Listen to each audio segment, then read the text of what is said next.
Fala, pessoal, tudo bem com vocês? Aqui é o André Barreto do canal Oliver Talk, o canal que descomplica a cultura. Estamos aqui hoje para mais um episódio da série Eleições Americanas, o nosso penúltimo episódio antes do tão aguardado episódio da determinação quem ganha em qual estado. E hoje nós falaremos sobre o colégio eleitoral. Então, se você ficar até o final do vídeo com a gente, você vai entender como funciona o sistema eleitoral americano.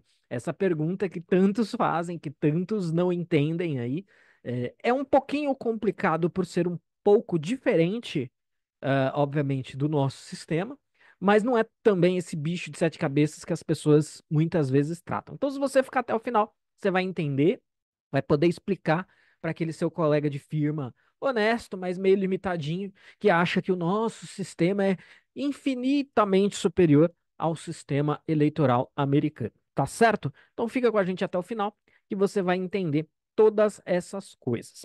É o seguinte, né, gente? Há muito tempo eu acompanho eleições americanas, é um tema que eu gosto, é muito mais para mim um hobby do que qualquer outra coisa, porque não é exatamente o meu campo de atuação, de interesse, de estudo, porque é filosofia, né? Esse não é um assunto filosófico, é um assunto político, né? Discussão de sistema eleitoral, de modelos eleitorais é uma discussão da ciência política moderna, inclusive, né? Tem muito pouca relação com a ciência política antiga. Então, mas por curiosidade, óbvio, embora não seja a mesma coisa, são temas ali que acabam resvalando na filosofia política, que é sim um tema do meu interesse, mas é, antes de tudo, um tema que eu gosto por hobby, né? Eu costumo brincar que eu sou meio um junkie, né?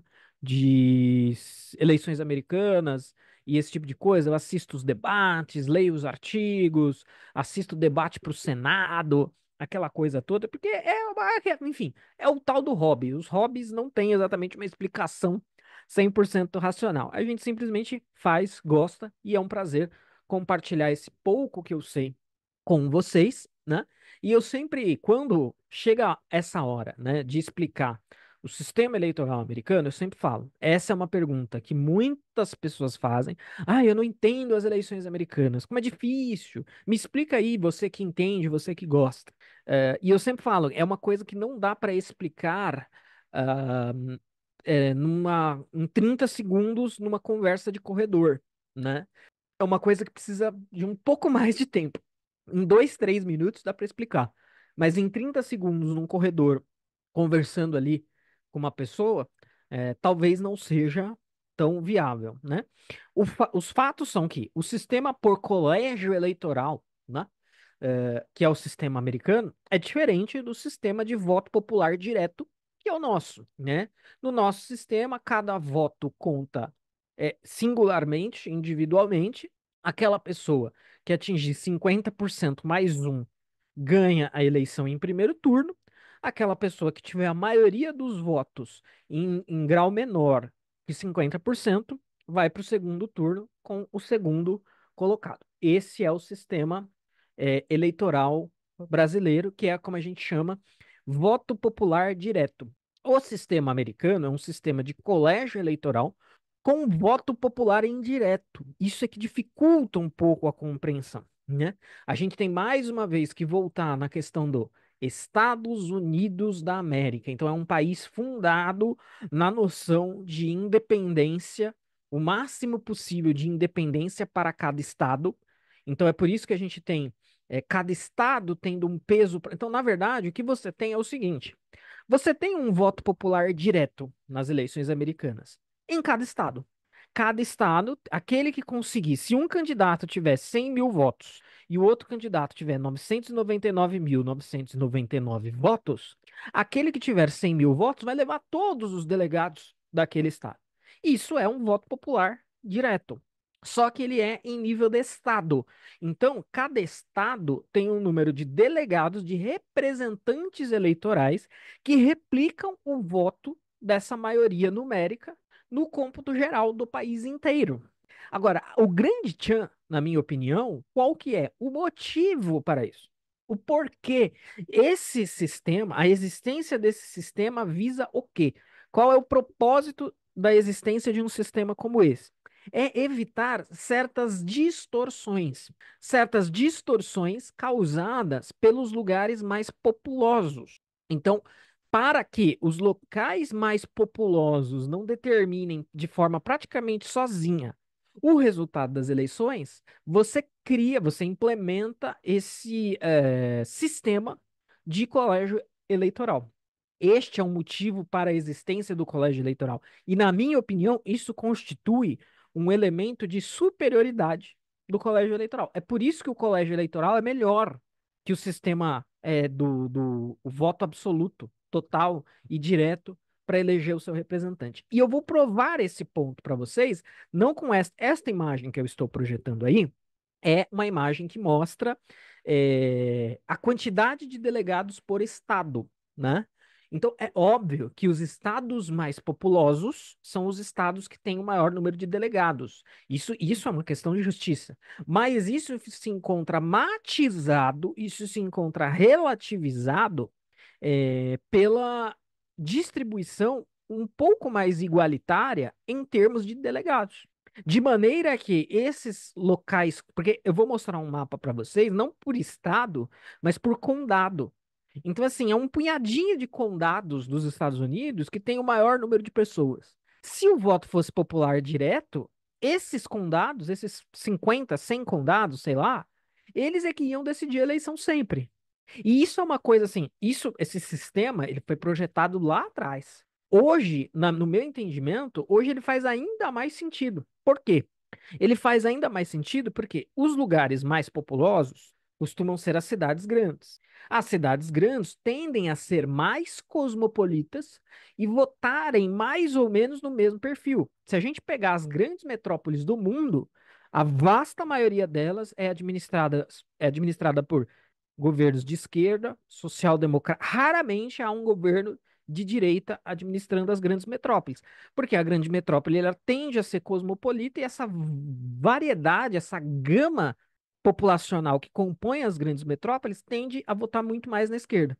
Todas as grandes vitórias da direita em tempos recentes, mundo afora, elas vêm muito da base, das áreas rurais, das áreas menos populosas, que quando somadas no total são relevantes, mas assim, precisam votar massivamente para competir com as megalópolis cosmopolitas, né? Então, hoje em dia, isso faz mais sentido ainda. Senão você deixa, senão todas as eleições iam ser determinadas pelos esquerdistas das megalópolis, por quem mora em Nova York, por quem mora em São Francisco, para falar aí eh, em termos de Estados Unidos, tá? Aí, é claro, né? Como eu disse, os estados mais populosos são aqueles que têm mais delegados, né? Então, nós temos aqui a Califórnia, é o estado americano com o maior número de delegados, tem 55. Depois vem o Texas, com 38. E depois nós temos Flórida e Nova York, com 29, tá? Mas o que eu estava dizendo, eu vou mostrar essa imagem aqui para vocês. O que que é esta imagem? Veja, a eleição americana, ela é então dividida pelos seus 50 estados e internamente aos seus 50 estados, ela é dividida pelos condados que compõem esses estados. Isso, eu falei um pouco sobre isso lá no vídeo sobre fraude, que eu falei que é um problema porque assim, os estados, por serem altamente independentes, têm regras eleitorais próprias para conferência de cédula, para identificação do eleitor, etc. Isso é um convite à fraude, a uma série de outras coisas, mas à fraude também. E, por sua vez, dentro dos estados, muitas vezes você tem ali regras diferentes para os condados, né? Então, por isso que é sim uma coisa meio anárquica. Só que eu acho que os problemas que essa anarquia gera, eles não se sobrepõem, eles não estão acima das vantagens desse sistema, né? Mas é claro que existem problemas. Um deles é essa abertura muito maior para fraude, porque você não tem regras únicas, você não tem uma fiscalização única. Há situações até que o governo federal nem pode intervir, ou que essa intervenção é muito complexa ou mal vista, ou mesmo inadequada, né? Impossível. Então, o que esse mapa está projetando? O que vocês estão vendo em amarelo representa 142 condados, e estes 142 condados, eles têm 50,04% da população dos Estados Unidos. Né? Então, olha só. E os outros 3.001 condados têm 49,96% das pessoas que habitam. Então, assim, é bizarro, né? A discrepância é muito grande. Se um país assim tem um voto popular direto, quem ia decidir as eleições, basicamente? Basicamente, essa turminha que está em amarelo, que são os mais populosos e, por sua vez, os que com ampla, com maior tendência à esquerda. Então, o colégio eleitoral, ele está tentando solucionar, ele está falando, olha, quem tem mais gente, é justo que tenha mais delegados. Mas os nanicos que têm poucos delegados, que têm menos delegados, eles vão ter sua vez e voz também. Eles vão ter um número menor de delegados, mas vão ter o suficiente para que, pelo menos no conjunto, eles tenham peso. Veja, como que seria uma campanha nos Estados Unidos se o voto fosse popular direto, em vez de colégio eleitoral? A campanha, gente, os candidatos à presidência, eles iam basicamente circular só nesses condados que estão em amarelo aí, né? Porque a maioria dos eleitores estão aí. Para que que eu vou perder tempo, né? Por exemplo, ó, Montana, esse aqui onde eu estou passando o mouse, no oeste dos Estados Unidos, este estado aqui, o estado de Montana, não tem nenhum condado desses 142 mais populosos. Então, Montana não tem nenhum. Wyoming não tem nenhum. Dakota do Norte, Dakota do Sul, a Nebraska tem um, né? Mas esses quatro aqui, por exemplo, Idaho, né? Não tem nenhum desses condados. Um candidato à presidência não ia, assim, ia fingir inexistência total para estados como esse. Mas ainda assim, vamos voltar aqui, ó. Em conjunto, eles têm 12, eles têm 17, não, perdão, eles têm 12 delegados, tá? 12 delegados. Então, assim, não é pouca coisa, né? Claro, ainda assim, não são estados que ocupem um lugar central nas campanhas. Até mesmo porque são estados que votam consistentemente no Partido Republicano também. Então, assim, é meio que favas contadas, nem o candidato republicano, nem o candidato democrata vai lá. O democrata vai porque sabe que vai perder, e o republicano também não vai porque sabe que já ganhou. Mas essa distribuição de delegados, ela visa dar uma matizada, uma relativizada nesse peso populacional desses condados hiperpopulosos. Então, é para isso que o colégio eleitoral existe, tá? Então, o que acontece? Quem faz maioria simples, como eu disse, maioria simples, 10.000, 10.001, quem tem 10.001 votos ganha.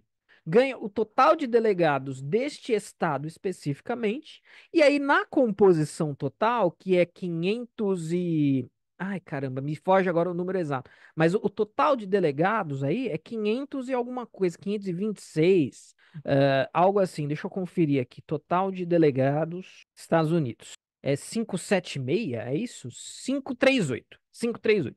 Então, todos os estados somados têm 538 delegados. Por isso que o vencedor precisa de 270, metade, né? Metade dos delegados é suficiente para que, se quem fizer 270 delegados primeiro, ganha, tá?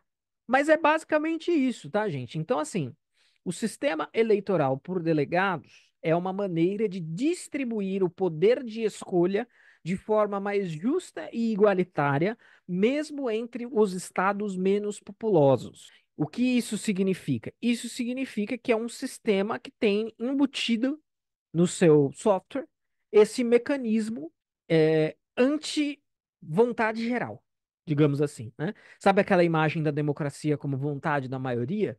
Olha, não necessariamente a vontade da maioria prevalece num sentido mais burro de vontade da maioria. Aí a gente tem alguns elementos aí, né? Primeiro, os Estados Unidos não é uma democracia, é uma república, ou seja, antes da vontade da maioria deve prevalecer a lei, né? Se 99% quiser ir contra a lei e 1% a favor, o que deve prevalecer é a lei e não a vontade da maioria, pegando esse sentido mais burro de democracia.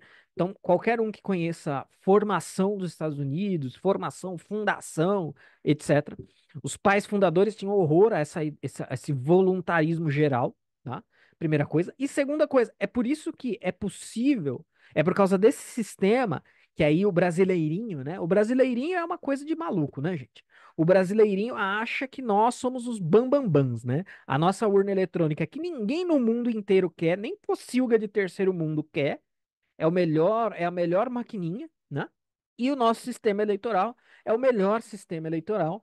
ah, e o dos Estados Unidos é ruim, é confuso. Tem defeitos? Tem. Mas no meu entendimento, essa capacidade de distribuir melhor o poder de escolha demonstra uma superioridade do sistema americano, tá? Isso é uma questão de análise, é uma questão de ponto de vista, mas para mim esse é o ponto. Mas é por causa disso que às vezes é possível que um candidato ganhe o voto popular, mas perca os delegados, perca a eleição porque não fez o número maior de delegados, né? Ou seja, é possível que alguém ganhe ou vá muito bem nesses 142 condados em amarelo.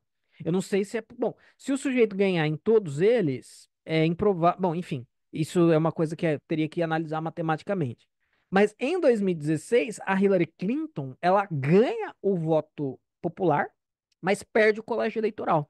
Tanto é que naquela época, onde os democratas falaram muito de fraude, os democratas, como eu falei isso lá no vídeo das fraudes, os democratas falaram muito de fraude naquela época, né, naquele momento, e bateram muito no colégio eleitoral. Falaram: olha, é uma hora de reforma, é uma hora de mudança, porque o colégio eleitoral está ultrapassado. É aquela coisa, né? Quem perde questiona as regras sempre. É hora de mudarmos, etc, etc. Em 2020, dentro daquilo que foi colocado, o Joe Biden ganha o voto popular e o colégio eleitoral. Mas assim, as pesquisas, como eu disse nos vídeos sobre pesquisas, as pesquisas estão até indicando uma probabilidade do Donald Trump ganhar o voto popular, que eu acho que seria muito legal se o Trump ganhasse o voto popular e o colégio eleitoral, né? Eu acho que isso turbinaria esse segundo e último mandato dele muito bem, mas isso é uma outra questão, que não é o que a gente está analisando aqui, mas é possível, eventualmente, que ele novamente ganhe o colégio eleitoral e perca o voto popular. Isso é possível, né? Eu mostrei lá nos vídeos sobre pesquisas, eu falei bastante sobre isso também, tá? Mas, então, este é um sistema que tenta diminuir o peso da vontade geral extremada. Então, é por isso que há o colégio eleitoral e é desse jeito que o colégio eleitoral funciona. Cada um dos 50 estados tem um número de delegados que será ganho pelo candidato com maior número de votos diretos. Esses delegados vão replicar o voto dessa maioria, estado por estado. Quem conseguir fazer isso num número de estados o suficiente para atingir 270 delegados, ganha a eleição. Simples assim, tá, gente? É quase a resposta de 30 segundos que eu falei que era impossível, mas eu acho que é importante contextualizar, né? Então, se você tiver aquele amigo que não entende, mas tem boa vontade, manda esse vídeo para ele. Manda um vídeo, um amigão meu aqui tem um canal no YouTube, ele explicou aqui. Ó, o vídeo tem 30, 40 minutos. Assiste. Você vai entender, vai ter uma visão diferente aí da coisa, tá? Por fim, e a título de curiosidade, se o Brasil tivesse um sistema de colégio eleitoral, não de voto direto, e veja, o colégio eleitoral, como eu disse, ele não se baseia na cartola de um mágico. Ele se baseia no número, na população, né, na relevância daquele estado, né? Eh, Se o Brasil fosse um colégio, e eu não sei se existe esse estudo, deve existir, né? Para 2022, mas em 2018, é, quando é que 2018 o Bolsonaro ganha, né? Então isso não é tão interessante, mas assim, há eleições em que o resultado no Brasil teria sido diferente. Por exemplo, se o Brasil fosse colégio eleitoral, em 2018 a vitória do Bolsonaro teria sido ainda mais acachapante, né? Ela teria sido ainda mais estrondosa, como tá mostrando aí, né? Ó, São Paulo seria uma espécie de Califórnia do Brasil, né? Com o maior número de delegados, 70. Eu precisaria confirmar essa informação, mas eu acho que isso tem a ver com o número de deputados que cada estado manda para a Câmara Federal, mas isso valeria a pena ser conferido, eu não vou bater esse martelo aqui. Se fosse este o caso, o Bolsonaro teria 345 delegados, né? Então, assim, ou seja, esse sistema ele revelaria com maior coerência o resultado do voto popular, inclusive, tá? Óbvio. Só que assim, veja, São Paulo tem um peso grande na eleição, no voto popular direto, mas não tem um peso tão grande quanto 70 delegados. 70 delegados é delegado pra caramba, né? Por exemplo, na hora do voto, muita gente fala que Minas Gerais é uma espécie de. É que o estado, o grande estado definidor mudou nos Estados Unidos, né? Minas Gerais seria uma espécie de Flórida, de Ohio ou de Pensilvânia, brasileira, porque quem ganha em Minas ganha no Brasil. Mas no voto popular, Minas tem um peso muito maior do que ela teria se o voto fosse por delegados, embora seria grande também, seria de 55. Eu lembro que alguém fez um estudo, isso é uma questão de ponta do lápis, né? De alguém já ter feito ou você mesmo fazer. Em 2022, o Bolsonaro ganha em São Paulo, mas ele ganha por margens pequenas, por margens baixas, relativamente baixas. E aí alguém fez uma conta. Como no voto popular o Lula arrebentou na Bahia, tipo, teve 70% dos votos na Bahia, o Lula, e em São Paulo foi algo assim, vai, 55, 45. Então, assim, ganha, mas ganha por uma margem relativamente pequena. Os votos, os 10% de São Paulo foram compensados pelos 20, 30% a mais do Lula na Bahia. Num contexto de colégio eleitoral, isso não seria tão relevante. Por quê? Porque quem fizer mais um leva o total de delegados, né? Ou seja, as campanhas políticas seriam estruturadas de uma maneira completamente diferente. E você dá mais poder para os estados mais relevantes, o que é justo, porque são os mais populosos, os que mais, se são mais populosos, contribuem mais para a economia no geral, e você distribui de forma mais igualitária a escolha do poder, tá? Então, obviamente que eu nunca vi ninguém discutindo a implementação de colégio eleitoral no Brasil, tá? Mas eu acho que é uma curiosidade interessante para fazer esse contraste para talvez pensar por que que os Estados Unidos, sendo o que é, sendo quem é, tem um sistema, portanto, de colégio eleitoral. Certo, minha gente? Então é basicamente isso. Não tem segredo, obviamente que eu dei uma contextualizada maior, dei uma esticada maior, mas se fosse para responder única e exclusivamente o que é o colégio eleitoral, como funciona e por que é melhor, daria para ser um vídeo de 5 minutos, mas eu acho que vale a pena contextualizar aqui para vocês. Então é basicamente isso. O que que eu queria dizer para vocês? Eu estou fazendo esta gravação no dia 16 de outubro, não sei que dia esse vídeo vai ao ar, provavelmente daqui a uma semana, mais ou menos, dia 22, 23 de outubro. O próximo vídeo, seja lá quando ele for ao ar, será o vídeo em que eu vou abrir este mapa aqui, diferente, né? Eu vou abrir esse mapa onde eu vou marcar aqui, quem ganha no Texas? Trump ganha no Texas. Quem ganha na Califórnia? A Kamala ganha na Califórnia. Aliás, isso é um ponto interessante, né? O candidato democrata, em tempos recentes, ele leva de maneira muito sólida a Califórnia e ele leva de maneira muito sólida Nova York. Só que ele faz quase 100 delegados, né? Ele faz 84 delegados. Ele precisa de 270 e ele tem 84 garantido em dois estados, né? Então, ou seja, você ainda tem um peso muito grande pro voto popular. Ele só não é grande o suficiente para matar o jogo, tá? Então, onde a gente vai fazer esse vídeo e vai. Nas eleições de 2020, se eu não me engano, eu acertei 45 estados. No vídeo, eu vou explicar. Você vai poder copiar meu resultado, caso você queira. Você vai poder fazer aquilo que eu sempre brinco, né? Vai fazer bolão na firma, vai, né, dar. Opa, deixa eu mostrar aqui para os meus colegas de firma que eu entendo de eleições americanas. De repente, perante uma pessoa que não entende, vai achar que você acertar 45 estados já é muito, né? Mas o Felipe Martins em 2016, e isso foi um grande mérito dele, porque naquela época as pesquisas e muitas outras coisas, né, elas estavam apontando muito fortemente na direção da Hillary Clinton. O Felipe Martins, naquela eleição, acerta 48 estados. né? Então vamos tentar acertar 48, 49 ou até 50. Aí, quem sabe, tá? Mas o próximo vídeo será isso. Talvez a gente vai discutir ainda. Talvez a gente faça isso na forma de live, tá? É, vamos analisar e compartilhar com vocês essa informação. Mas se for live, ao contrário das lives que estão sendo feitas, essa live vai ficar aberta para o público em geral. Não vai ser só para membros, tá? É, e ela é o nosso próximo vídeo. É isso que eu queria dizer. Ela é o nosso próximo vídeo. Ela não é o último vídeo, ela é o último antes do resultado.